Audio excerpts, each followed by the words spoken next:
Hey, this is Shaun with the Atlanta Tennis Podcast, powered by GoTennis. Check out our calendar of Metro Atlanta tennis events at letsgotennis.com. And if you're a fan of Bull Shark Sports, go to shop.letsgotennis.com. Get yourself a hoodie or a hat. This is Youth Sports Talk with Coach Ben Hesley. Today we are discussing the youth sports after game press conferences where kids are forced to answer yes or no questions like, did you win? And instead of the open-ended questions that parents really should or prefer to ask. Ben, you ready to talk some youth sports? Let's dive in. All right. Did you win, little Johnny? Should that really be the first question? Ben, talk to me. Yeah, I'll start it off with a quick story. A couple years ago, both my kids played soccer or were playing soccer. They both had games relatively simultaneously, so they both got their soccer uniform on. After the game, we decided we're going to go to get some froyo. So we go to Minchie's and we're hanging out, and our neighbor walks in. She sees my kids in their soccer uniforms, and immediately she asks, "Oh, did you win?" And I was like, "Oh, don't ask them that," because they both lost. Not that that matters. They did both lose. And so they were just like, "No." And then she was like, "Oh, okay. Well, all right. Better luck next time. Have a nice day." Okay. Because they weren't prepared to handle that. And so today's conversation really not just for parents, also for coaches, because a lot of times we coach kids who play multiple sports. Maybe they come to your class today and they had a baseball game last night. You want to ask them how they did or how it went, whatever. So yeah, and neighbors and people in the neighborhood, teachers at school, things like that, grandparents, people that may not necessarily have been at the game. I mean, obviously, if you're at the game and you watch the kid play, you're going to know the result, and therefore that conversation is going to look a little differently. But let's just use open-ended questions, right? So one of the things we have to understand first about kids is first principles. Really until they get into double digits, and sometimes it takes them a little bit longer, 10 plus, and sometimes it's upwards of 13 or 14 before they really have any kind of abstract thought, right? They can't take a question and say like, did you win, and expand on it. It's closed. They either won or they lost, and in their mind they're either a winner if they won or a loser if they lose. And that's it. Like they're done. And that's the end of the conversation. And I know so many parents that want more from their kids. They get in the car and, hey, how'd it go? Oh, good, fine. How was school today? Fine. We all want more from our kids. And that's a good reminder, Ben, to say these kids don't naturally expand or look for the stories of what happened and what's interesting. And that's where the yes or no questions, we try to avoid that as parents and even as coaches. I do the same thing. Hey, you had a soccer game this weekend, little Matthew. Yeah, how'd it go? Fine. I realized I didn't give him enough to expand on it. Okay, well, did you play well? How many games did you have? Soccer, sometimes it's more than one, and you kind of have to drag it out of them a little bit. But it is that little bit of a, I say a press conference, just kind of we picture what we put our kids through each time we do this. And each time somebody comes in, can we at least skip the question, did you win? Is there a better way to handle it? Because it isn't just, well, if you had fun, everything's okay, right? It's more than that. Yeah, I mean, you want to, we want to encourage them to take ownership of their own development, right? That's what I'm all about. Is them taking on, and the way to do that is in this sort of press conference, as we're calling it, right? How do you draw some answers out of them and what happened? So not only do they consider themselves either early on either a winner or a loser, I won, so I'm a winner. I lost, so I'm a loser, or we're losers if it's a team sport.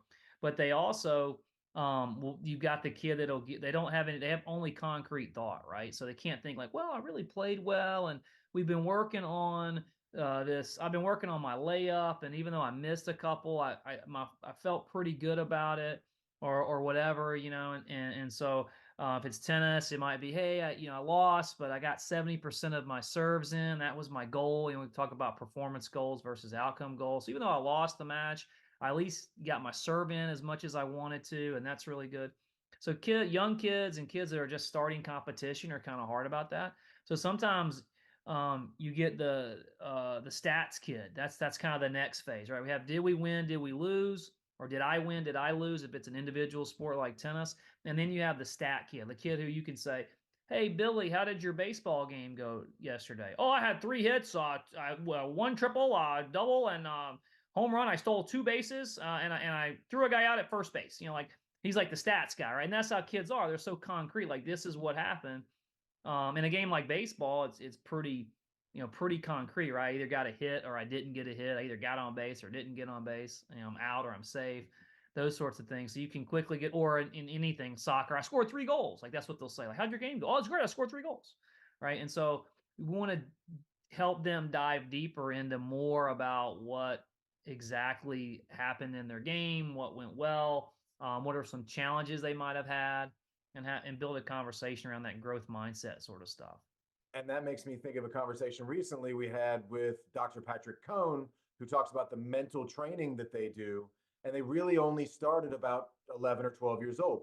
There's a certain age that the kids can maybe zoom out a little bit or understand that, okay, I went into this thing, did I win or lose? And then I come out and that's really all there is. And there's so much more than that. I love your example. It makes me think of the kid, the tennis player that comes back. Hey, how'd you play? Oh, I had 3 aces. Okay. Yeah. Well, did you play well? No, other than that, not really. Okay. And then, well, Yeah. what was your score? Oh, I lost 6-0, 6-0. You you took out of that I had 3 aces? Now that's a kid I like to work with because that's really finding the positive in the fact that he didn't win any games, but the aces were the thing he was focused on. And it's funny how the kids handle those situations. And we as parents, we as coaches, now coaches see it all the time with lots of kids. So we get to zoom out a bit, but each kid's different. So you have that story of your own kids and knowing how they handle that. You've got a story of one where he comes off and you say, hey, let's go work on it, right? Yeah, which was kind of music to my ears because as a former tennis player, well, I still play tennis. I'm still a tennis player. I guess we're always it's a live sport, right? We're always tennis players. But former, junior player and college player. But I remember in juniors, one, playing in, if I lost a match, and one thing I loved about, feed in consolation or first match loss consolation tournaments, not that because I was in consolation quite a bit in junior tennis, but is you got that consolation match. And so nothing was better for me than after I lost a match, my mentality was I want to get back out there and go at it again. Right. Some kids aren't like that.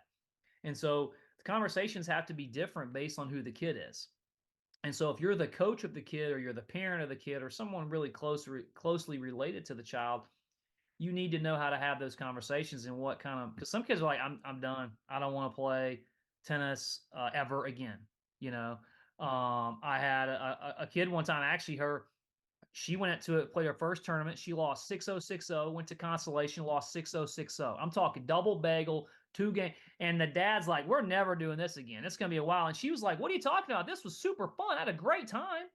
And we're like, okay. She like, Oh, I that's mean, hey, dad, if fantastic. you can sit through these losses, then, Ellie's loving tennis, right? She just liked to get out there and hit the ball and rally and play. She wasn't the most competitive kid, so it didn't really bother her that she lost. It was just that she was out there playing, and she just loved the act of playing. And so the story about my own son was, I remember when he was 9, he was in 9U baseball. It was his first all-star team that he played on. And I wasn't the coach. It was a different guy that was coaching. And then so what I'm also about to tell in this story is what I tell kids is you never know, right? You never know who's watching. You never know what's going to happen, right? And so Turner's 9. We go to one of his first baseball tournaments. We play 2 games that day, or his team plays 2 games that day. He does fine. I mean, he's a kid that hits the ball every time, right? So he hits the ball into the field every time, but he gets out. And so he didn't have a hit the whole game, the whole day, right? 2 games, no hits. We pack it up. We go. I don't remember how the team did. Let's just say we lost for argument's sake. So we get in the car and he's just clearly a little bit disheveled. And I'm like, hey, what, you okay? What's going on? And he's just like, I suck at hitting. And I'm like, no, you're actually really good. You hit the ball into the play every single time. You never struck out. You hit it and then you just got out. It just happened.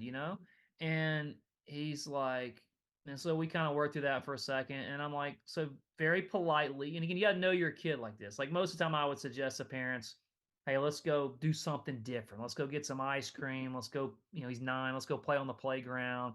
Let's go whatever. Let's go watch a movie. Let's go home. Let's do something different than baseball. But I just very politely and calmly, as I'm talking to you now, I just said, well, if you're this upset about it, like, do you want to go work on it? And he's like, yeah. And I said, all right, well, we'll swing by the field on the way, because we were playing at a different park than we live. I said, we'll swing by the park on our way home, and we'll work on it. And we did. And we went out there, we're out there, and we're out. And the funny thing is, this is what I get back to, like, you never know what's going to happen. We're out there for like 15, 20 minutes, and guess who drives up? His coach.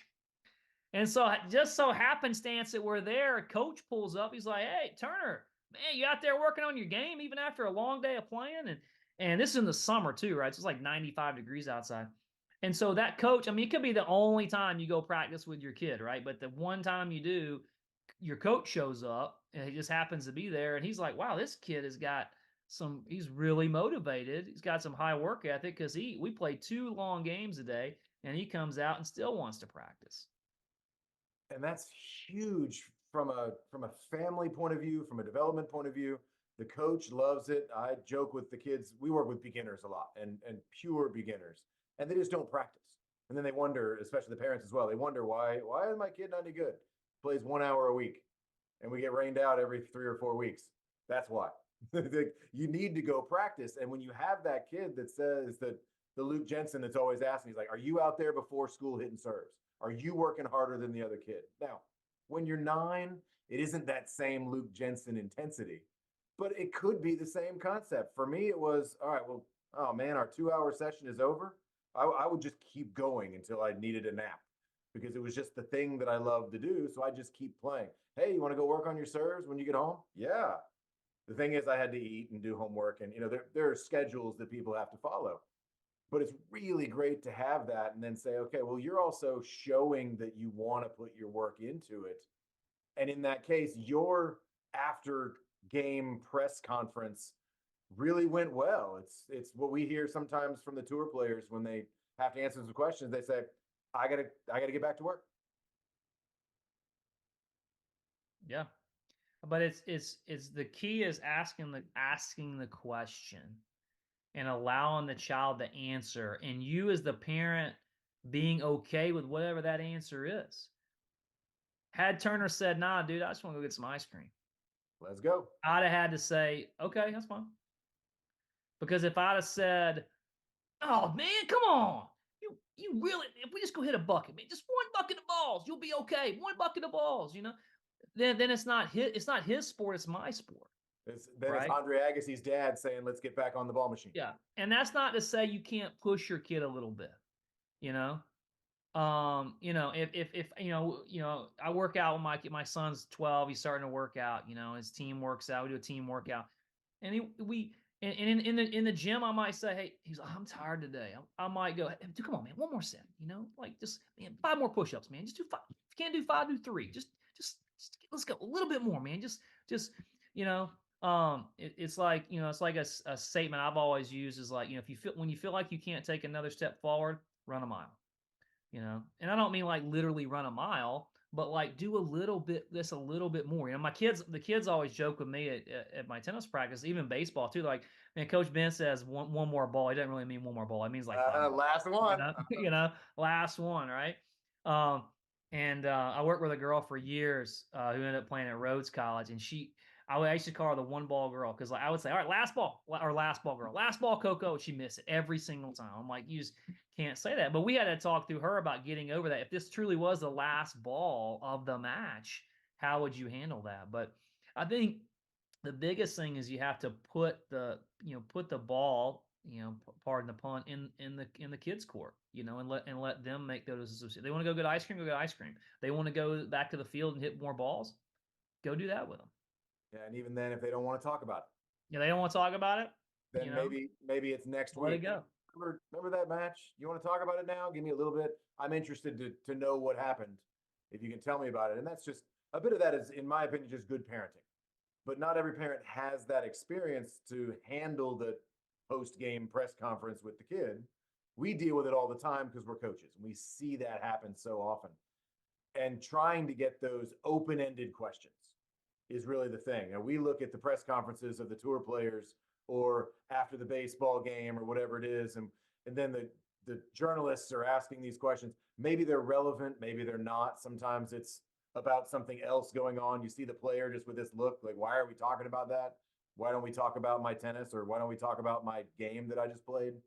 And I think we can learn from that a little bit to be able to take our own children, whether the coaches, we picture the kids we work with as our kids. We say, hey, these are my kids, and not literally, but we care about them as much as makes sense. And it's the kind of thing that we say, hey, we want to treat them well. We want to be there for them. We want to help them develop and understand.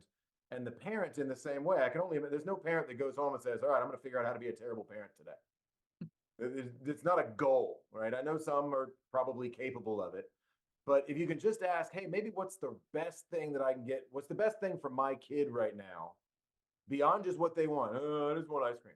Well, okay, but if that's just, this is the only reason we're doing it, let's re-examine why we're playing baseball in the first place. You know, we joke with the kids all the time, hey, we're going to give you gummies at the end of the class. I said, but only if you're really nice to me.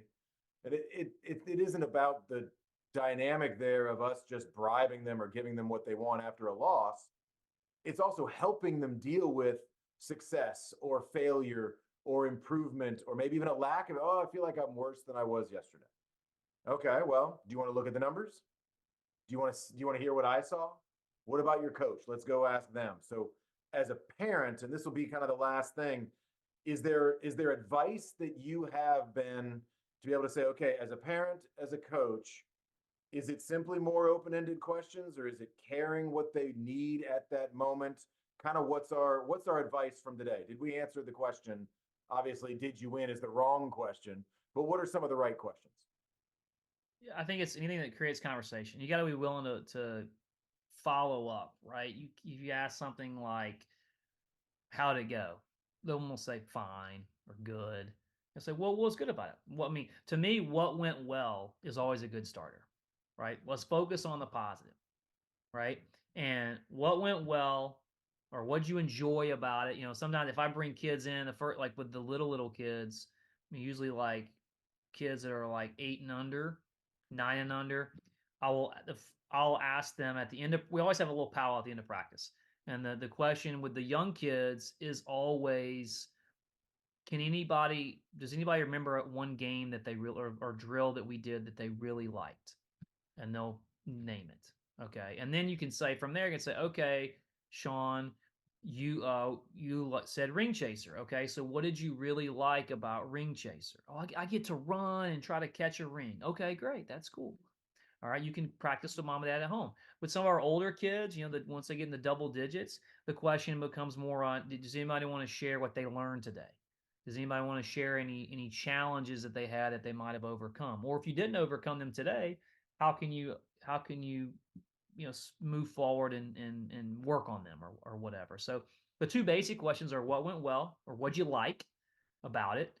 And then the next question is: were there any challenges that you faced that you want to talk about? If they say no, then just, okay, you don't want to talk about it. It's fine.